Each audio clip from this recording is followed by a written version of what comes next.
নমস্কার সকল ফেসবুক বন্ধুদেরকে আজকে আরেকটি গল্প শোনাচ্ছি। তো গল্পটির টাইটেল হচ্ছে টাকা দিয়ে সব কিছু হয় না। তো গল্পটি প্রথমে ছিল কি, একজন বড় মাপিকের ব্যবসায়ী ছিলেন। অনেক দিন আগের গল্প। তো বড় মাপিকের ব্যবসায়ী, সেই ব্যবসার খাতিরের জন্য তখনকার সময়ে বোম্বে গেছিলেন। তো বোম্বে যাওয়ার পরে রাত্রি হয়ে যায়। রাত্রি হওয়ার পরে তো থাকার ব্যবস্থা তখনকার সময় ধর্মশালা ছিল। সেই ধর্মশালাতে গিয়ে আর কি রাত্রি যাপনের জন্য উঠলো। সেইখানে রাত্রে যখন ঘুমাইলো, ভোর 3টার সময় পাশের রুমে একজন হরে কৃষ্ণ হরে রাম এই নাম সংকীর্তন করতেছিল আর কি। সেটা শোনার পরে সেই ব্যবসায়ী খুব রাগ উঠে যায়। রাগ ওঠার পরে তাকে বলে আর কি, সকাল হওয়ার অপেক্ষায় ছিল। তো সকাল হওয়ার পরে যায় ওই গোসাইকে বলে যে আপনি যে এই সকাল থেকে যে হরে কৃষ্ণ হরে রাম করছেন, হরে কৃষ্ণ কি আপনাকে খাওয়া দেয় নাকি আপনাকে পড়ায়, কোনটা? তখন ওই গোসাই অনেক চিন্তা করে বলল, আজকে কোন জ্বালায় পড়লাম। সে বলল, হ্যাঁ, হরে কৃষ্ণই আমার সব, হরে কৃষ্ণই আমাকে খাওয়ায়। তারপরে হরে কৃষ্ণ সব।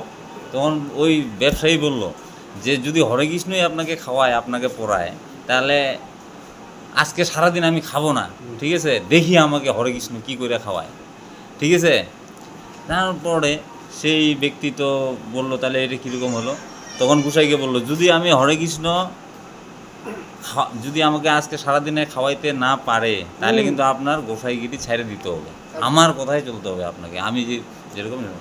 আর যদি হরে কৃষ্ণ আমাকে খাওয়াইতে পারে, তাহলে আপনার মতো আপনি যেটা বলবেন আমিও সেটাই, আপনার মতো গোসাইও হয়ে যাবে আপনি যদি বলেন। ব্যবসায়ী বলল। তারপরে কি বললো, হ্যাঁ ঠিক আছে তাই হবে। তখন সেই বড় ব্যবসায়ী চিন্তা করলো যে এইদিকে আশেপাশে থাকলে তো খাওয়ার ইচ্ছা হবে, খাইতে হবে।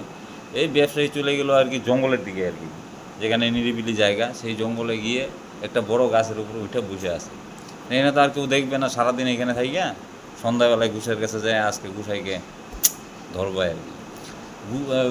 ব্যবসায়ী তো গাছের উপরে আছে, তো সারাদিন কাইটে যাচ্ছে, চিন্তা করছে আজকে গোসাইকে দেখবো। কিন্তু যেই নাকি বিকাল টাইম হইলো, ঠান্ডার দিন ছিল, তো তো অনেকেই বনভোজন খায়, সেই বনের ভিতরে আর কি খাওয়া দাওয়ার আয়োজন চলছে। যে গাছে ওই ব্যবসায়ী উপরে আছে, সেই গাছের নিচেই খাওয়া দাওয়ার আয়োজন চলছে আর কি। তো সেই সেন্ট, খাওয়া দাওয়া যে পায়েস, অন্ন, এইসব রান্না বান্না হচ্ছে, এই সবের সেন্ট ওই গাছের উপরে যাচ্ছে। আর ওর তো লোভ সামলাচ্ছে না, ও তো ভাবতেছে, ইস কী অবস্থা, আমি যদি পাইতাম তো খাইতাম, ভালো হতো। কিন্তু তার তো প্রতিজ্ঞা আছে গোসাইয়ের সঙ্গে যে খাওয়া যাবে না সারা রাত্রে। ওর মনকে বুঝায় টুঝায় রাখতেছে আর কি। তো যথারীতি রান্না বান্না হয়ে গেলো, যা পিকনিক পার্টির আর কি, ওই বনভোজন পার্টির।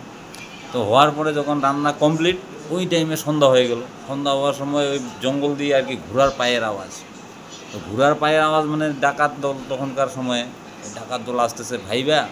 ওই যারা বনভোজন খাইতে আসছিলো, ওরা ওইগুলা রান্না বান্না জিনিস সব এখানে খাই, ওরা চম্পট পালায় গেছে আর কি।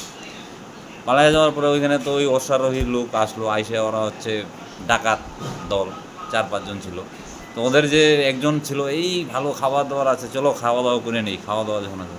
তো ডাকাতের যে সর্দার ছিল, সে বললো যে না, এগুলা আগেই খাওয়া যাবে না, এগুলা বিষ মেশানোও থাকতে পারে, ঠিক আছে? বিষ মেশানোও থাকতে পারে। তারপরে বললো কি, তাহলে কি করতে হবে? ডাকাতের সর্দার অর্ডার দিল যে চারপাশে খোঁজাখুঁজি করো, যে কোথায় আছে, কেউ না কেউ তো এটা বানাইছে, দেখো। আমাদেরকে মারার প্ল্যানও থাকতে পারে, যে বিষ টিষ রেখে দিল, আমরা খায়া মরে যাবো, বাস আমাদের জিনিসপত্র লুট করে নিয়ে যাবে। তারপরে তো খোঁজাখুঁজি চলছে, সবাই ডাকাতের সর্দার অর্ডার দিছে, আরও ডাকাতরা খুঁজতেছে, খুঁজতে খুঁজতে পায় না। তারপরে এক ডাকাত উপরের দিকে তাকায়, দেখে গাছের উপরে একটা লোক আছে। এই তো সর্দারকে বললো, সর্দার বললো একে নামাও। যেই বলছে নামাও, উপর থেকে আমি তো বানাই নাই, হ্যাঁ আমি এগুলো করি নাই, ঠিক আছে, আরে আগে তো নামাও। তারপরে তাকে টাইনা টুইনা নামাইলো। নামানোর পরে ওকে বললো, এই রান্না বান্না কে করছে? ওই রান্না বান্না আমি করি নাই, এরকম করছে। ওর কথা তো কিছুতেই বুঝে না ডাকাতরা, কারণ ডাকাতের টার্গেট যে আমাদেরকে বিষ খায়া মারার জন্য, এই খাবারের ভিতরে হয়তো বিষ তা নিয়ে যাবে আর কি। তখন বললো, তাহলে কি করতে হবে? একে বাঁধো গাছের মধ্যে। তাকে ওই যে বড় ব্যবসায়ী যে গাছের উপরে ছিল, তাকে ডাকাতের অর্ডার দিল, ডাকাতের সর্দার। এবার ডাকাতরা ওরা ধরে গাছের মধ্যে বাইরে দিল। বাঁধার পরে করলো কি, এই আপনার খাওয়া দাওয়া যত প্রকারের ছিল আর কি ব্যঞ্জন সব এক এক করে আর কি ওকে খাওয়া বলতেছে। ও তো খাইতে চায় না, কয় না আমি আজকে খাবো না, আমার ঘুষের সঙ্গে এরকম প্রতিজ্ঞা আছে, এই আছে সেই আছে। কয় না আমি এইসব বুঝি না, তোমার নিশ্চয়ই কোনো তাহলে গেরাগল আছে যে এখানে বিষ মিশানো আছে, নাহলে তুমি কেন খাচ্ছ না।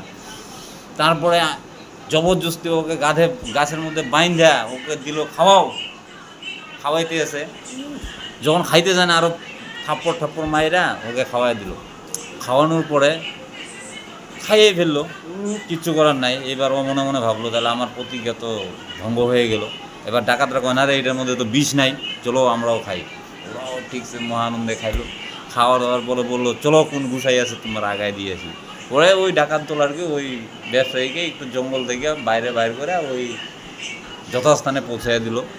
যাওয়ার পরে সেই গুছাইয়ের সামনে যখন উপস্থিত হইলো, ওর পায়ে পড়লো যায়, যে গুসাইয়ের পায়ে আর কি ওই ব্যবসায়ী করলো যে গুসাই সত্যি সত্যি কৃষ্ণ তোমার হরে কৃষ্ণ ভগবান আমাকে খাওয়াইছে, কারণ আমার হাতে কিছু নেই, আমি খাইতে চাই নাই, আমাকে মাইট ঠাইট দিয়েও খাওয়াইছে, ঠিক আছে, তাহলে ভগবানই খাওয়াইছে, আপনারটাই ঠিক বইলা। তখন ওই ব্যবসায়ী সেদিন থেকে ওই গুসাইয়ের শিষ্য হয়ে গেল।